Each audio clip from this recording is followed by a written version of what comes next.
Hi, this is a country. It's called Japan. Its flag looks like this. Japan is here. It's an island. They decided they didn't want to be an island anymore. So they changed their flag and decided to take over East Asia. But first, the democracy had to fail. Before we can talk about how that accidentally didn't work, we need to talk about another accident. This guy. His name is Yoshihito, but everyone called him Emperor. And after he died, they called him Emperor Taisho. He was the head of an oligarchy, but he was also sick, so there was no oligarchy. Instead, he basically gave all his power, like that's ever not worked, to the Diet, which was basically parliament. So democracy. Pretty good, right? No, everyone hated it, because everybody hates taxes, and also getting shot by the police. Wait, what? People were getting shot? Why? Well, because of all the taxes, a new political party happened. You might have heard of them. They're called communists. They didn't like taxes. Then there was this guy, Hiranuma Kichiro, who would later be one of the prime ministers, decided that this was bad. So he made a law called the Public Safety Preservation Law in 1925. Basically, it made communists slaves. This didn't make them too happy, but instead of getting smaller, like he'd hoped, the Communist Party got bigger, except now it was hiding. So Hiranuma decided to make a more permanent solution. Hey guys, you know how you're all slaves? Yeah, now we're killing all of you. And 1,600 communists died. But did you notice? There was this thing called Kotukai. What's Kotukai? Government? Ethics? Well, actually, it was neither, but also both. Seems legit. Really, it was just carte blanche for the government to imprison and execute any of their enemies. Sound familiar? Meanwhile, Yoshihito died and was replaced by Hirohito, his son. But the Diet had best of Japan because it was trying to use pre-war measures against post-war problems. So Hirohito got a country with no money and where everyone was starving. Question time. What do you do when you have a small industrialized nation that's poor and really hungry? I know. That's an awfully nice world you have there. Would be a real shame if I decided to wage war. Meanwhile, in Manchuria, something totally unrelated, Japan had its eye on Manchuria for some time, and now it was kind of weak. They saw Manchuria as a base for expansion into China, a country they had wanted to control for a long time. So they invaded from Korea. And they won.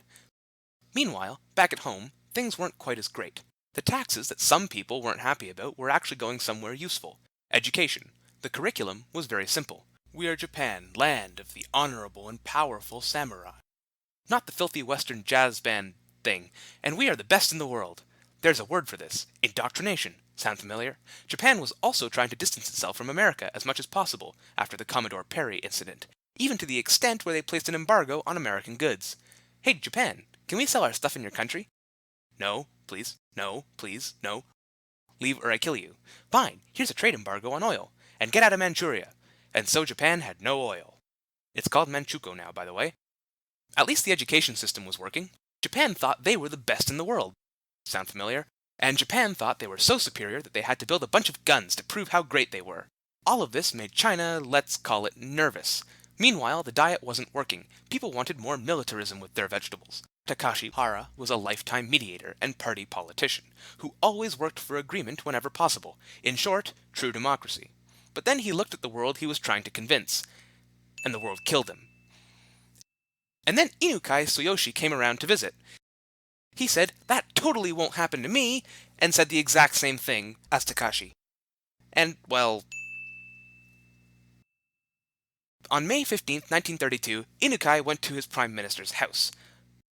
So did 11 Navy officers, who killed him.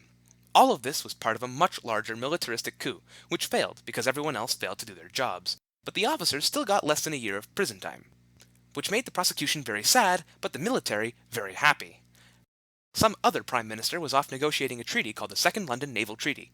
Hey, want to build some big cruisers? Like, some seriously big cruisers? Too bad, you can't. They had to build smaller ones.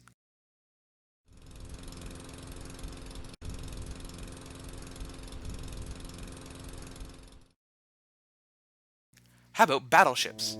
Sure, but they have to be small, and you can only have 3 for every 5 that I have. So this wasn't a very good treaty. No big surprise that the Japanese didn't sign it. Meanwhile, in Europe, things were getting a bit spicy. Germany decided to put some troops in pretty much the only place they weren't allowed to put troops. So now the Western powers didn't know where to look for trouble, Pacific or Atlantic. And then the Japanese decided Manchukuo, wasn't enough. They decided to invade the rest of China. And they won. Meanwhile, Japan was also building some shiny new ships because they didn't like the treaty. Japan had some pretty nice ships, but they couldn't have met the 5-to-3 ratio anyway. See, Japan is an island. I mean, it's an island that's also part of China, but still, the US alone could outbuild them 10-to-1.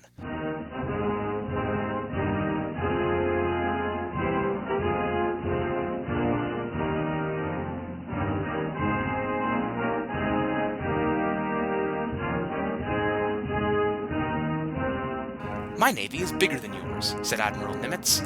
The Japanese knew that this could only go one way, hence the decisive battle doctrine. One major engagement in which the entire enemy fleet is destroyed. The other one wasn't really working. They also decided that quality was better than quantity. So they sat down with their newest battleship design. How can we make this better, they asked themselves. Well, their battleships had kind of big guns and reasonable armor, but they were slow. And then, one of the engineers at the Kure Naval Yards had a brilliant idea. Let's make it bigger.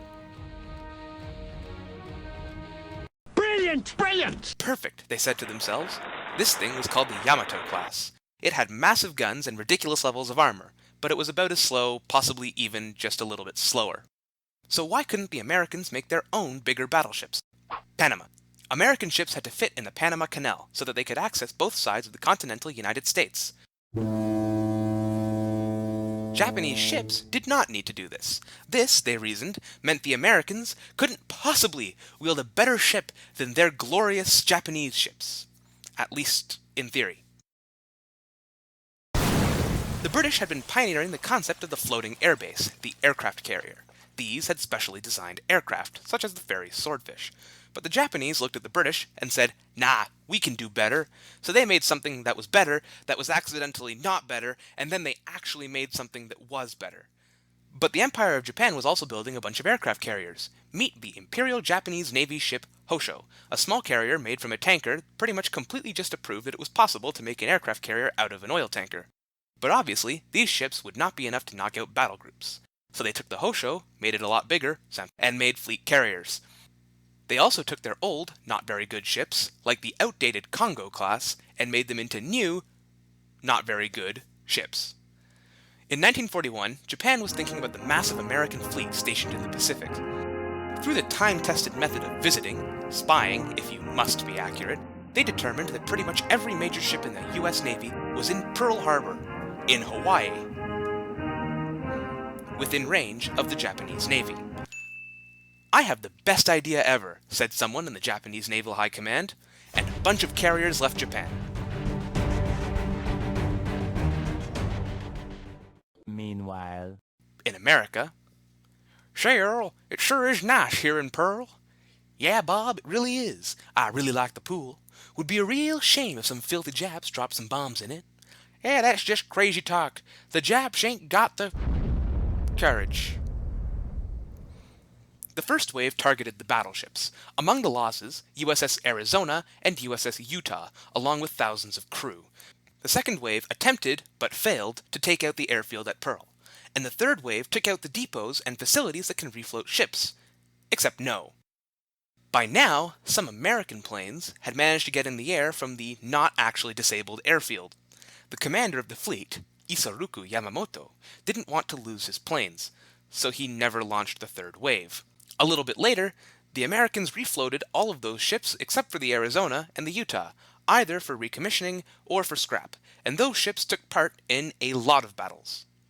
So, he basically lost the war. Pretty much all by himself. Good job.